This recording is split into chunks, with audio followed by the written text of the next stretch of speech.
वालेकुम। हुसैन खान आपकी खिदमत में हाजिर है।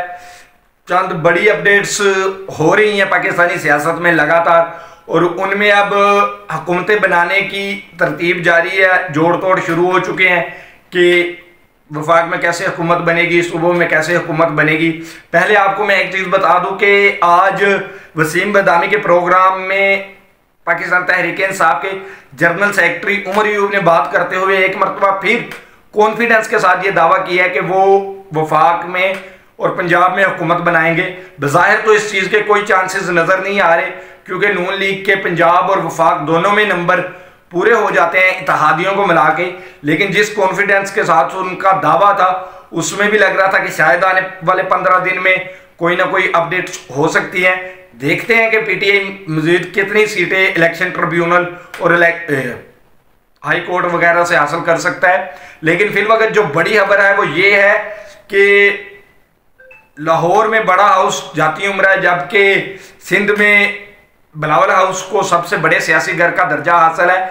लेकिन आज जो इन सब की बड़ी और आखिरी मीटिंग हुई वो गुजरात में चौधरी शुजात हुसैन के घर हुई, जिनके पास इस वक्त 3 MNA हैं और उनमें से 2 पे पीटीआई ने चैलेंज किया हुआ है उनकी जीत को, और एक का तो इलेक्शन कमीशन ने रिजल्ट भी रोक लिया है। लेकिन चौधरी शुजात के घर तमाम पार्टियों के मेंबर्स भी थे और सरबराहान तो वहां पे मौजूद थे जो कि मिले हैं। उन्होंने फाइनल मीटिंग की है और वफाक में गवर्नमेंट बनाने का ऐलान किया है। शहबाज शरीफ वहां पे मौजूद थे, आसफ जरदारी थे, चौधरी शुजात को दरमियान में बिठा के प्रेस कॉन्फ्रेंस की गई। उसके अलावा चेयरमैन सेनेट थे, अब्दुल अलीम खान थे, खालिद मकबूल सदीकी थे।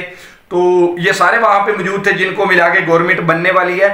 तो जरदारी साहब ने डोर टोक बात शुरू करते हुए प्रेस कॉन्फ्रेंस का आगाज किया कि हम सब ने इत्तफाक कर लिया है और वफाक में नून लीग गवर्नमेंट बनाएगी, हम उसे सपोर्ट करेंगे।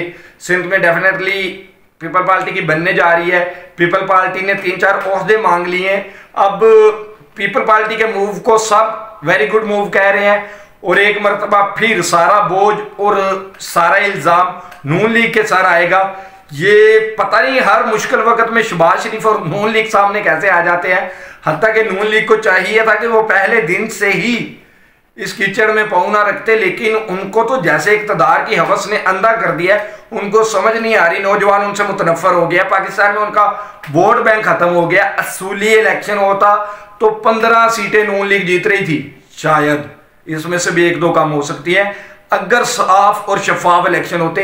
इतनी गिरी हुई मकबूलियत, ये बात सोशल मीडिया पे तो नहीं है, रियलिटी इसके बरक्स है कि 75 सीटें उनके पास। लेकिन नून लीग को खुद तो ये पता ना वो कितनी सीटें जीते हैं और कितनी उनको दिलवाई गई हैं। 8 फरवरी की रात जब सारे मॉडल टाउन वाले नून लीग के घर में मौजूद थे, जहां पे नवाज शरीफ विक्ट्री स्पीच करने वाले थे, तो जिस अंदाज में वो एक लाइन में बैठे हुए थे, क्या उनके चेहरों के तअस्सुरात ने कौम को बता नहीं दिया कि उन्होंने कितने वोट हासिल किए हैं।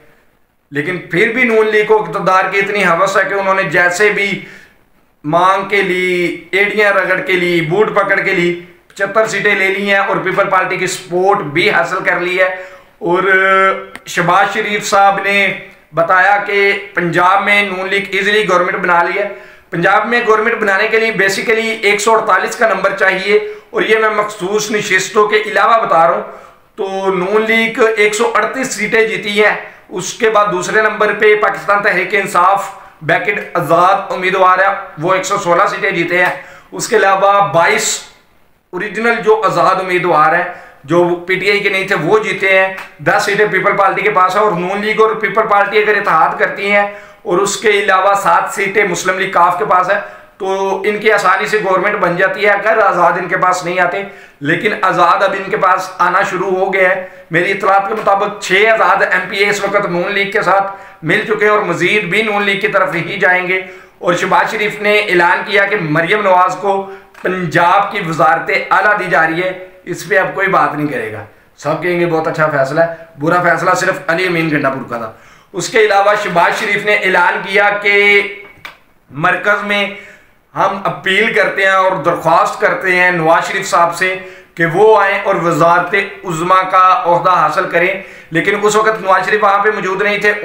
उनके पास वो टीवी पे ये देख रहे थे और उनके पास मरियम औरंगजेब बैठी हुई थी और उन्होंने फौरी तौर पे मरियम औरंगजेब को बोला कि आप अनाउंस करें या कॉल करें शहबाज शरीफ साहब को और बताएं कि मैंने यानी कि नून लीग ने शहबाज शरीफ को वजीर आजम के लिए नामजद कर दिया है। तो मतलब PDM 1 जो थी उसी का अब हम दूसरा सीजन देखने वाले हैं कौमी असम्बली में। बिलावल भुट्टो पता नहीं ये क्या कर रहे हैं, आवाम को कितना बेवकूफ़ समझते हैं। पहले तो इन्होंने नून लीग के खिलाफ कंपेन करके वोट हासिल किए। इन्होंने बोला कि शेर अवाम का खून चूसता है, अगर आपने शेर से जान छुड़ानी है और नून लीग का वजीर आजम नहीं लाना चाहते तो आप पीपल पार्टी को वोट दें, हम नून लीग का वजीर आजम कभी नहीं आने देंगे। और अब खुद ही नून लीग को एतमाद का वोट दे के वजीर आजम बना रहे। चले ठीक है जी, आप उनके साथ मिल गए तो फिर पूरी तरह मिलो तो सही। जरदारी के बयान से तो कोई भी दो राय नहीं लगती, वो मिलेंगे हर तरीके से। लेकिन बिलावल ने एक अजीब सा बयान दे दिया कि हम शहबाज शरीफ को वोट दे रहे हैं प्राइम मिनिस्टरशिप का, उसके अलावा हम हुकूमत के बेंचेस पे भी बैठेंगे, लेकिन हम हुकूमत का हिस्सा नहीं है, हम कोई वजारत नहीं लेंगे, हम कैबिनेट में नहीं जाएंगे। तो कहने से तो नहीं होगा, प्रैक्टिकली लोगों को पता कि आप क्या कर रहे हैं। ये बस ऊपर ऊपर से दिखावा करने की भी आपको जरूरत नहीं है। कैबिनेट में बेशक आप शामिल नहीं है, जो ओहदे आपने मांगे हैं वो कैबिनेट से काफी बड़े हैं, क्योंकि जैसा ही ये असम्बली वगैरह फाइनल होगा, सदारती इंतखाब है, पीपल पार्टी ने सदर का ओहदा भी मांग लिया है, डेफिनेटली नून लीग उनको देगी। उसके बाद सेनेट के इलेक्शन होने हैं, चेयरमैन सेनेट भी पीपल पार्टी ने मांग लिया है, वो भी उनको मिल जाएगा। उसके अलावा बलोचिस्तान में उनकी 11 सीटें हैं, तो वहां पर भी उन्होंने वजीर आला मांग ली है, तो वो भी उनको मिल गया और एक दो गवर्नर भी वो ले लेंगे। तो मेरे ख्याल में नून लीग से ज्यादा मजे पीपल पार्टी लेने वाली है, ओहदों के भी और हर तरीके से भी। गंद जिस तरह पिछली मरतबा नून लीग पे पड़ा था, इस मरतबा भी नून लीग पे ही सारा आएगा। पहले 16 महीने की कारकर्दगी की वजह से नून लीग सिर्फ 15 से 20 ओरिजिनल सीटें जीत सकी है, जबकि पीपल पार्टी ने जो ओरिजिनल सीटें जीती है उनकी तादाद 40 के करीब है, क्योंकि पीपल पार्टी पे उस कदर उस चीज का बर्डन नहीं आया। ज्यादा इल्जाम नून लीग पे ही रहा, क्योंकि उनके वजीर आला थे, वजीर खजाना थे, वो ही पेश थे, वजीर इत्तलात उनके थी, तो उनकी ही हुकूमत तस्वर की गई और इसका नुकसान नून लीग ने उठाया।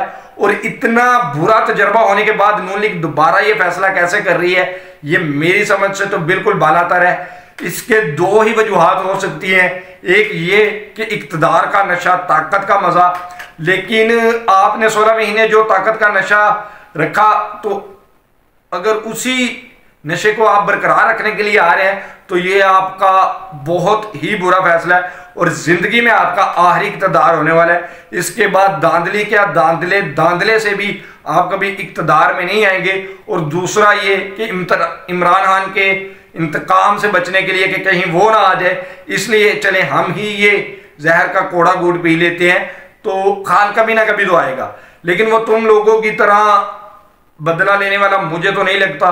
फतह मक्का पे वो लेक्चर देता है, यकीनी तौर पे वो तुम सब गुड़ों को माफ कर देगा, लेकिन जो कौम का पैसा लूटा है या जो आप पे ओरिजिनल मुकदमात हैं जो आपने गवर्नमेंट में आके माफ करवाए थे, वो जरूर बहाल करेगा और उनमें आपको जरूर घसीटेगा। वो आप जैसा नहीं कि वो जाती रंजिशें और बदले लेगा। KPK में देख लीजिएगा कितने जाती इंतकामात होते हैं। तो उसके अलावा देखते हैं अब PTI कितनी सीटें वापस लेती है, और अगर गवर्नमेंट नहीं भी बनती तो PTI किस तरह से अब मूव करती है, क्योंकि MWM जो जमात है उसमें शमूलियत इख्तियार कर ली है PTI ने, तो उनको मखसूस नशिस्तें भी मिलने वाली है। पंजाब में भी कौमी असम्बली में भी एक तगड़ी अपोजिशन बनने जा रही है। उसके अलावा KP में उन्होंने जमात इस्लामी से कर लिया है, और पूरे मुल्क में जमात इस्लामी और तहरीक लब्बाइक ने PTI का साथ देने का फैसला किया है कि हमारे पास भी जो फॉर्म 45 है उन पे वही नंबर ऑफ वोट है जो PTI के पास है। तो जब 3-4 उम्मीदवार अपने सारे फॉर्म 45 लेके जाएंगे तो देखते हैं PTI को उनकी जीती हुई नशिस्तें कैसे वापस नहीं मिलती। इस तरह की मजीद वीडियो देखने के लिए देखते रहिए अल्फा न्यूज़। फिलवक्त इतना ही। पाकिस्तान